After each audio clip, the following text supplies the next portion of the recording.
Selamat malam. Hari ini saya akan jelaskan sedikit tentang bab 4, isu sosial dan etika dalam sistem informasi.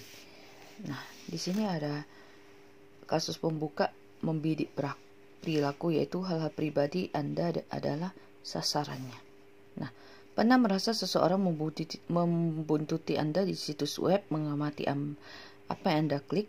Apakah Anda heran ketika Anda mulai melihat tampilan iklan dan pop-up setelah Anda mencari mobil, pakaian, ataupun produk kosmetik di situs web? Nah, Anda benar, perilaku Anda sedang dilacak dan Anda sudah menjadi sasaran di situs web ketika Anda pindah dari satu situs ke situs lainnya, tepatnya sasaran iklan. Oke.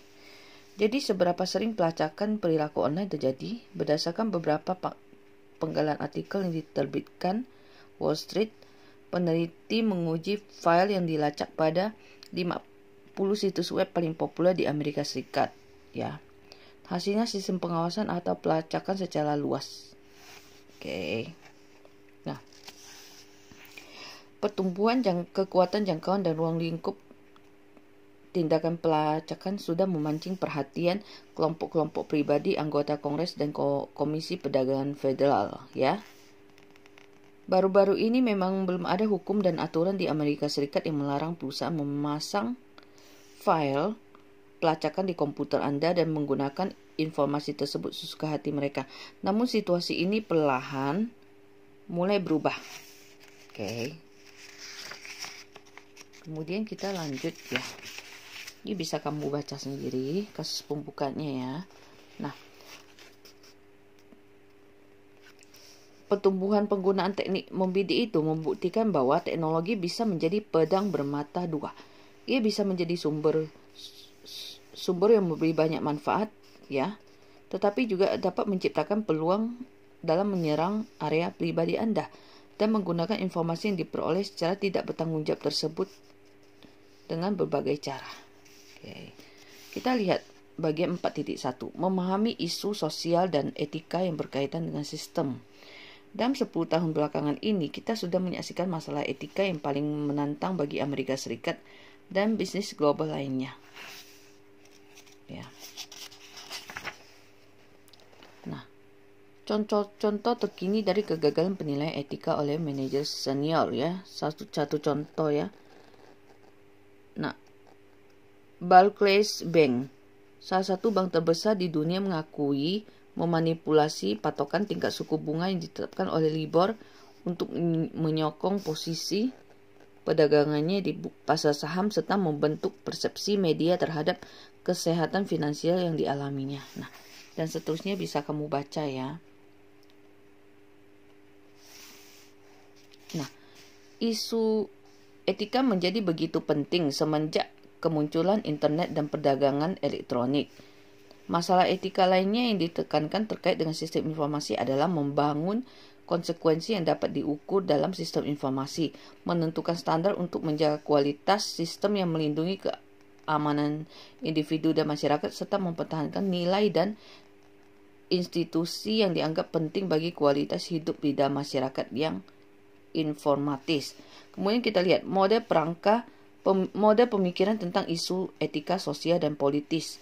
Isu etika sosial dan politis saling berkaitan erat. Dilema etika yang mungkin akan kamu hadapi sebagai manajer sistem informasi biasanya tercermin pada debat sosial dan politik. Oke. Kemudian kita lihat lagi. Ini secara singkat aja ya. Nah, hubungan antara isu etika sosial dan politis dalam masyarakat informasi itu bisa kamu lihat di sini ya. Di halaman 132.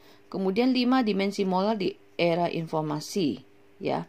Hak dan kewajiban informasi, hak dan kewajiban terkait kepemilikan, akuntabilitas dan pengendalian, kualitas sistem dan kualitas hidup. Kemudian tren utama dari teknologi yang mengedepankan isu etika. Nah, di sini isu etika sudah mendahului teknologi informasi sudah lama. Namun teknologi informasi sudah meningkatkan perhatian terhadap isu etika, mengganggu tatanan sosial yang sudah ada dan membuat beberapa aturan menjadi kuno atau beberapa menjadi lumpuh. Kita lanjut ya. Etika dalam masyarakat informasi. Etika merupakan perhatian bagi manusia yang memiliki pilihan. Etika adalah tentang pilihan seseorang. Ketika berhadapan dengan beberapa alternatif tindakan, apa pilihan moral yang paling tepat? Konsep dasarnya responsibilitas, akuntabilitas, dan liabilitas. Nah, responsibility atau pertanggungjawaban adalah elemen utama dari tindakan etika, ya. Sedangkan akuntabilitas, ya, adalah fitur dari sistem dan institusi sosial, yaitu hal tersebut berarti ada mekanisme yang sesuai untuk menentukan siapa yang bertanggung jawab mengambil tindakan dan siapa yang bertanggung jawab terhadap keputusan itu. Sedangkan liabilitas merupakan perluasan konsep dari responsibility yang mengarah lebih jauh ke bidang hukum. Oke. Lalu analisa etika. Nah, ada 5 langkah proses yang membantu. Identifikasi dan gambarkan fakta secara jelas. Definisikan konflik atau dilema dan identifikasikan nilai-nilai yang lebih tinggi yang terlibat. Identifikasi pihak-pihak berkepentingan, identifikasi pilihan-pilihan beralasan kuat yang bisa kita ambil, identifikasi konsekuensi-konsekuensi yang mungkin terjadi dari pilihan yang kita ambil. Nah, prinsip-prinsip utama etika itu perlakukan orang lain seperti yang kamu inginkan orang lain memperlakukan kepadamu. Jika suatu tindakan tidak pantas bagi setiap orang, itu tidak pantas bagi seseorang. Jika suatu tindakan tidak dapat dilakukan berulang-ulang, maka tidak dapat diterapkan secara menyeluruh. Ambil tindakan yang memberi nilai yang lebih tinggi atau lebih besar. Ambil tindakan yang memberikan kerugian paling sedikit atau biaya paling murah. Asumsikan bahwa seluruh benda baik yang berwujud maupun tidak terwujud adalah milik seseorang sampai ada deklarasi spesifik yang menyatakan sebaliknya, ya. Kode etik profesional. Nah, kode etik profesional diresmikan oleh asosiasi profesional seperti Asosiasi Medis Amerika dan sebagainya, ya. Nah, beberapa dilema etika dalam dunia nyata. Nah, sistem informasi sudah menciptakan dilema etika yang baru yang salah satunya berupa rangkaian kepentingan yang saling berseteru satu sama lain. Contoh, banyak perusahaan telepon berskala besar di Amerika Serikat menggunakan teknologi informasi untuk mengurangi jumlah tenaga kerja mereka. Nah, kita lihat dimensi moral dalam sistem informasi. Kita lihat hak informasi, privasi dan kebebasan di era internet. Privasi adalah hak seseorang untuk tinggal seorang diri bebas dari pengawasan maupun campur tangan pihak lain atau organisasi termasuk negara. Hak atas privasi juga terdapat di tempat kerja, ya. Kemudian lanjut.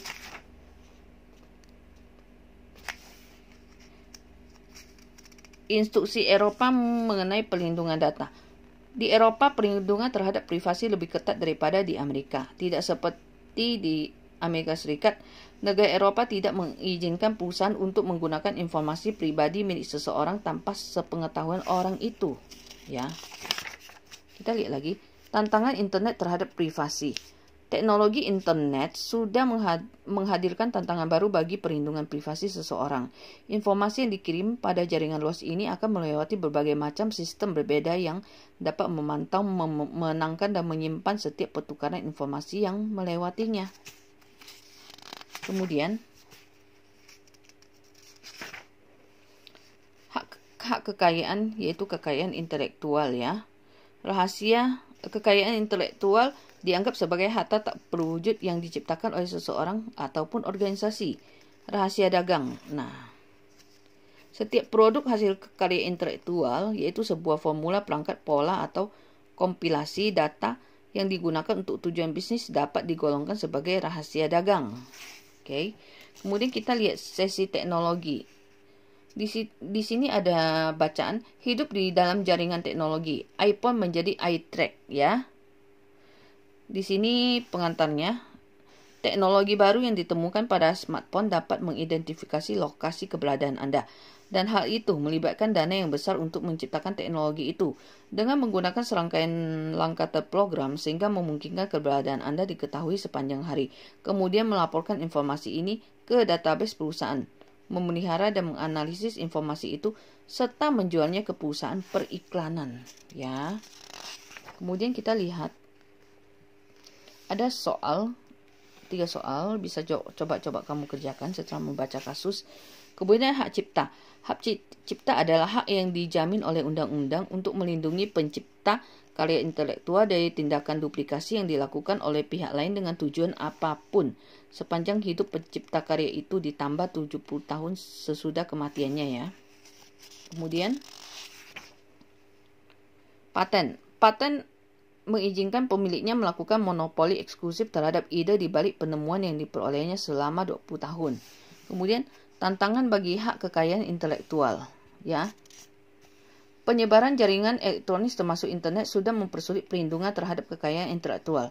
Sebelum teknologi jaringan dipakai secara meluas, salinan dari perangkat lunak, buku, artikel, majalah ataupun film harus disimpan dalam media fisik seperti kertas, disk komputer atau kaset video ya, yang menciptakan sedikit hambatan dalam pendistribusian. Kemudian akuntabilitas, liabilitas dan pengendalian. Nah, bisa kamu baca ya. Kemudian masalah liabilitas yang berkaitan dengan komputer. Nah, siapa yang bertanggung jawab terhadap kerugian ekonomis yang diterima individu atau organisasi bisnis yang tidak dapat mengakses suratnya selama 3 hari. Jika pelanggan membayar untuk layanan telepon seluler, menggantungkan kegiatan operasi bisnisnya pada layanan itu, namun kemudian layanan itu gagal berfungsi dalam waktu yang cukup lama. Apakah perusahaan penyedia layanan telepon seluler tersebut bisa diminta pertanggungjawabannya terhadap kerugian yang kita derita? Kita lihat kualitas sistem, kualitas data dan kesalahan sistem, ya. Contoh, meskipun perusahaan perangkat lunak sudah berupaya untuk memperbaiki kelemahan pada produknya sebelum diluncurkan ke pasaran, namun akhirnya mereka tetap meluncurkan produk dengan sedikit kelemahan tersebut dikarenakan waktu dan biaya yang diperlukan untuk menyempurnakan sedikit kelemahan itu dapat sama sekali meniadakan penerbitan perangkat lunak itu. Kualitas hidup, keadilan, akses, dan batasan ya. Jadi beban sosial negatif dalam memperkenalkan teknologi dan sistem informasi sudah meningkat seiring pertumbuhan kekuatan teknologi. Kemudian menyeimbangkan kekuatan, kecepatan perubahan, mengelola batasan keluarga, pekerjaan, dan waktu luang, bisa kamu baca ya. Ketergantungan dan kerentanan juga, kemudian kejahatan dan penyalahgunaan komputer ya. Nah, kejahatan komputer adalah rangkaian tindakan ilegal atau cacat hukum yang dilakukan lewat penggunaan komputer atau terhadap suatu sistem komputer ya. Untuk dampak buruk teknologi dan penataan ulang pekerjaan yang hilang ya, juga bisa kamu baca. Kesetaraan dan hak akses, yaitu meningkatnya kesenjangan sosial dan pembedaan ras ya. Risiko kesehatan, RSI, CVS dan teknostres. Kemudian interaktif organisasi, pemborosan waktu, kesenjangan digital baru ya. Pada masa awal komputer pribadi dan internet, beberapa analisis teknologi dan sosiolog mengkhawatirkan tentang kesenjangan digital di mana orang akan lebih kaya dan berpendidikan jauh lebih diuntungkan dengan kehadiran teknologi ya. Kamu baca dan ada soal kasus bisa dikerjakan ya. Di rangkumannya juga kamu baca sendiri. Dan kemudian ada terakhir itu studi kasusnya. Facebook ya. Ini berkaitan dengan uang. Nah, kurang lebih selama 10 tahun Facebook sudah bermetamorfosis dari jejaring sosial kecil dan khusus mahasiswa Ivy Language College menjadi perusahaan go publik dengan kekayaan diperkirakan sebesar 50 miliar. Facebook mempropagandakan gratis untuk bergabung dan akan selalu gratis. Jadi dari mana uang untuk melayani 1 miliar penggunanya? Sama seperti pendahulunya Teks Titan dan pesaingnya Google. Sebagian besar pendapatan Facebook berasal dari periklanan ya. Kamu bisa baca sendiri ya. Kemudian biasanya itu ya ada pertanyaan studi kasus juga bisa kamu jawab 4 soal. Oke, sekian dulu bab 4 ya. Terima kasih, selamat malam.